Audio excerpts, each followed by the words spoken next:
Assalamualaikum warahmatullahi wabarakatuh. Selamat pagi Bapak C1D Lusmana SHMH.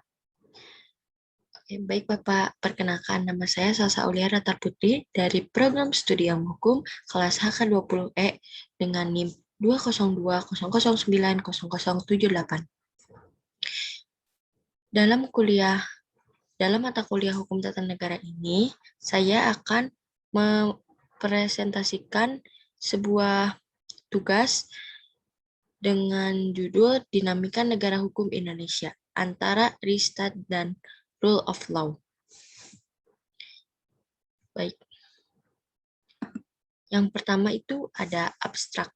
Dalam jurnal ini, sebelum ke pendahuluan maupun pembahasan, di sini ada abstrak terlebih dahulu. Yaitu negara hukum Indonesia bersumber pada Pancasila dan Undang-Undang Dasar 1945. Hal ini dipertegas dalam pasal 1 ayat 3 Undang-Undang Dasar 1945 bahwa negara Indonesia adalah negara hukum. Pemakaian Ristat dan Rule of Law dalam konsep negara hukum ini untuk membedakan sistem hukum civil law yang disebut sistem hukum Eropa kontinental dan sistem hukum common law yang disebut Anglo-Saxon, yaitu sistem hukum yang digunakan di Inggris. Nah, dalam hubungan negara hukum dengan negara demokrasi adalah bahwa demokrasi harus berjalan dalam koridor hukum. Selanjutnya di sini ada pendahuluan. Nah, masuk ke dalam pendahuluan, berkaitan dengan berlakunya sistem hukum, umumnya dimaksudkan untuk menyelesaikan setiap konflik yang terjadi dalam persinggungan kehidupan sosial masyarakat. Dengan begitu, maka keberadaan masyarakat berkaitan erat dengan sistem hukum dan sistem peradilan yang akan menyelesaikan konflik yang terjadi di dalam masyarakat. Jadi, hukum dan segala yang melingkupinya menjadi salah satu penentu terciptanya kehidupan yang aman dan bahagia dalam suatu masyarakat. Nah, negara hukum itu diartikan sebagai negara di mana tindakan pemerintah maupun rakyatnya didasarkan atas hukum untuk mencegah adanya tindakan sewenang-wenang dari pihak penguasa dan tindakan rakyat menurut kehendaknya sendiri.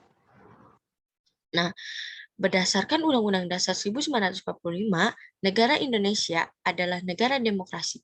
Demokrasi adalah pemerintahan oleh rakyat di mana kekuasaan tertinggi berada di tangan rakyat dan dijalankan oleh mereka atau wakil-wakil yang mereka pilih di bawah sistem pemilihan yang bebas. Hampir semua negara di dunia sekarang ini mengatakan dirinya negara demokrasi, walaupun pelaksanaan demokrasi ini masing-masing negara sudah beraneka ragam dengan adanya suatu kehidupan yang demokratis. Melalui hukum dan peraturan yang dibuat berdasar kehendak rakyat, ketentraman dan ketertiban akan mudah diwujudkan. Pelaksanaan demokrasi dilandaskan atas mekanisme konstitusional karena penyelenggaraan pemerintah negara Republik Indonesia berdasarkan konstitusi. Nah, keberadaan sistem hukum, baik pada subsistem peraturan dan sistem peradilan, sebenarnya tidak hanya dapat diartikan sebagai sarana menertibkan dan menyelesaikan konflik yang terjadi di dalam kehidupan masyarakat, melainkan juga menjadi sarana atau wadah yang mampu mengubah pola pikir dan pola perilaku warga masyarakat.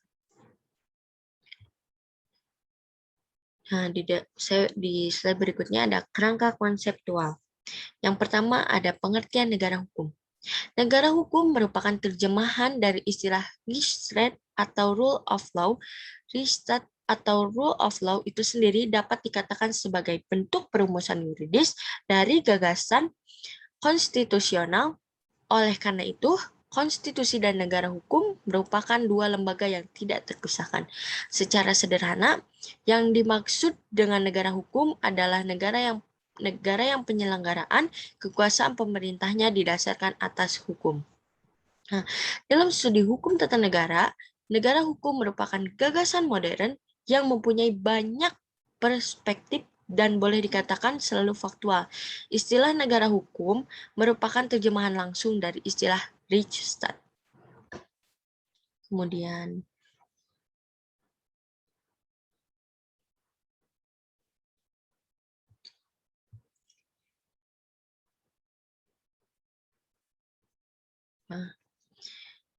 Kemudian, negara hukum belum tentu telah menjadi negara demokrasi. Masih dibutuhkan syarat-syarat di luar negara hukum agar dapat dinyatakan sebagai negara demokrasi, seperti adanya pemilihan umum,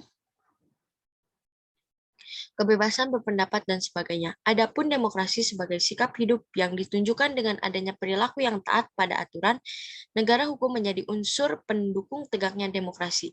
Tanpa aturan hukum, kebebasan dan kompetisi tidak terkendalikan. Negara demokrasi tidak mungkin terwujud tanpa adanya hukum.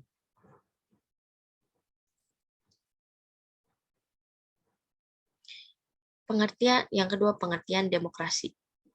Nah, demokrasi berasal dari kata Yunani, yaitu demos dan kratos. Demos artinya rakyat, dan kratos berarti pemerintahan.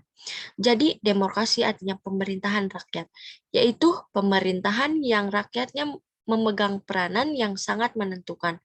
Konsep demokrasi lahir dari Yunani kuno yang dipraktikkan dalam hidup bernegara antara abad ke-4 sebelum Masehi hingga abad ke-6 Masehi.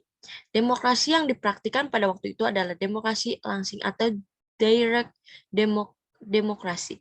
Artinya, hak rakyat untuk membuat keputusan-keputusan politik dijalankan secara langsung oleh seluruh rakyat dan warga negara. Keikutsertaan rakyat secara langsung dalam pemerintahan pada waktu itu merupakan pemerintahan dengan demokrasi langsung.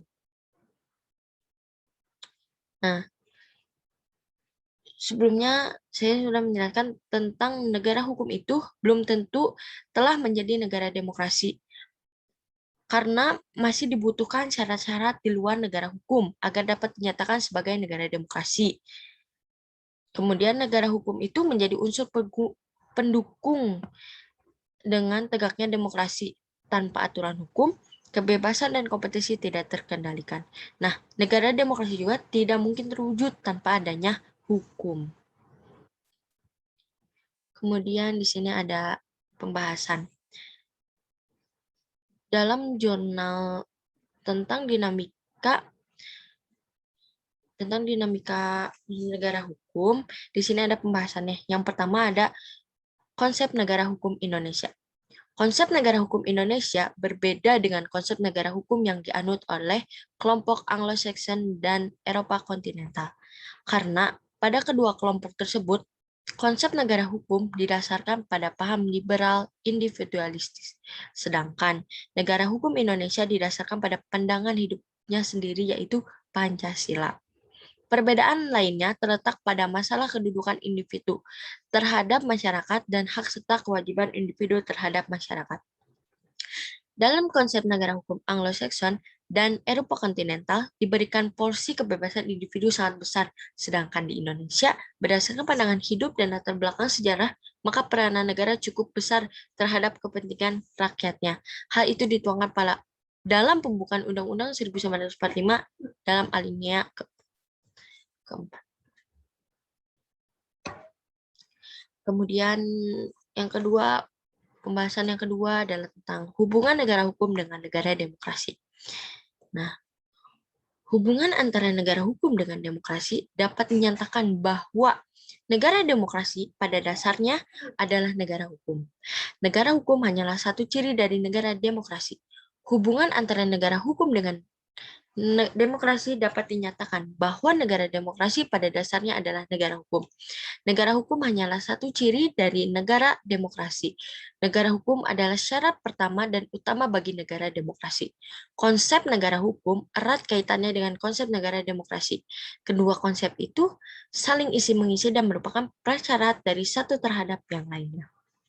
Nah, dalam hubungannya dengan unsur ketertiban, misalnya suatu negara yang berdasarkan demokrasi dan rule of law harus dijalankan dengan mengejar juga unsur ketertiban tersebut, yang bila perlu dijalankan secara paksa sehingga potensial berbenturan dengan hak-hak dasar. Konsep negara demokrasi dan negara rule of law tidak boleh mentoleransi anarki, peperangan, dan kerusuhan. Dengan perkataan lain, bahwa negara demokrasi dan rule of law harus promosikan jika unsur ketertiban dan keadilan dalam waktu yang bersamaan. Karena di negara yang masyarakat sudah maju, keadilan tidak mungkin dicapai tanpa ketertiban. Sedangkan ketertiban akan menjadi kewenangan jika dilaksanakan tanpa terpenuhinya unsur keadilan. Sehingga unsur keadilan dan unsur ketertiban sama-sama dambaan masyarakat sehingga menjadi target utama yang harus dicapai oleh suatu sistem demokrasi dan rule of law. Nah, dalam konsep tentang negara hukum yang di Inggris lebih dikenal dengan sebutan rule of law, akhirnya mengilhami aliran penyelenggaraan pemerintahan di Inggris dan juga negara-negara yang memiliki hubungan historis yang erat dengannya, seperti halnya Amerika Serikat, yang kemudian lebih dikenal dengan sebutan negara-negara Anglo-Saxon. Sedangkan konsep negara hukum yang dianut oleh sebagian besar negara-negara Eropa, khususnya selain Inggris, sehingga penganut aliran ini kemudian dikenal dengan sebutan aliran Eropa kontinental berupa benua Eropa atau Eropa daratan.